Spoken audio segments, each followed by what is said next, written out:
అందరికీ నమస్కారం. నేను డాక్టర్ పి నాగశ్రీ హరిత, కిమ్స్ సిక్రా హాస్పిటల్లో కార్డియాలజిస్ట్గా పనిచేస్తున్నాను. టెక్నాలజీ ఈ రోజులో మనిషిని ఎలా మారుస్తుంది అనేది మనం ప్రతిరోజు చూస్తున్నాము. దానికి ఉదాహరణగా మనకి ఇప్పుడు భవిష్యత్తులో కనపడే పెద్ద ఆశ క్వాంటమ్ వ్యాలీ అనేది. మన అమరావతిలో ఈ క్వాంటమ్ వ్యాలీ ఈ రోజున శంకుస్థాపన జరగటం అనేది మనందరికీ చాలా అదృష్టంగా ఫీల్ అవ్వాలి. క్వాంటమ్ వ్యాలీ మెడికల్ సైడ్గా చూస్తే కనుక క్వాంటమ్ సెన్సార్స్ కానీ, క్వాంటమ్ కంప్యూటింగ్ కానీ, డేటా పరంగా కానీ చాలా రకాలుగా మనకి ఇది ఉపయోగపడుతుంది.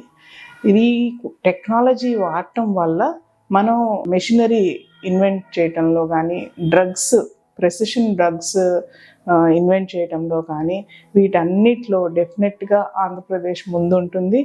సో పేషెంట్కి అయ్యే కాస్ట్ ఈ మెషినరీ ఇన్వెంట్ చేయటం మన దగ్గరే అవి తయారవటం వల్ల పేషెంట్ కాస్ట్ కట్టింగ్ కూడా చాలా జరుగుతుంది. ఈ హోప్తో మనం మన విజనరీ లీడర్ నారా చంద్రబాబు నాయుడు గారికి నా హార్ట్ఫెల్ట్ థ్యాంక్స్ తెలియజేస్తున్నాను.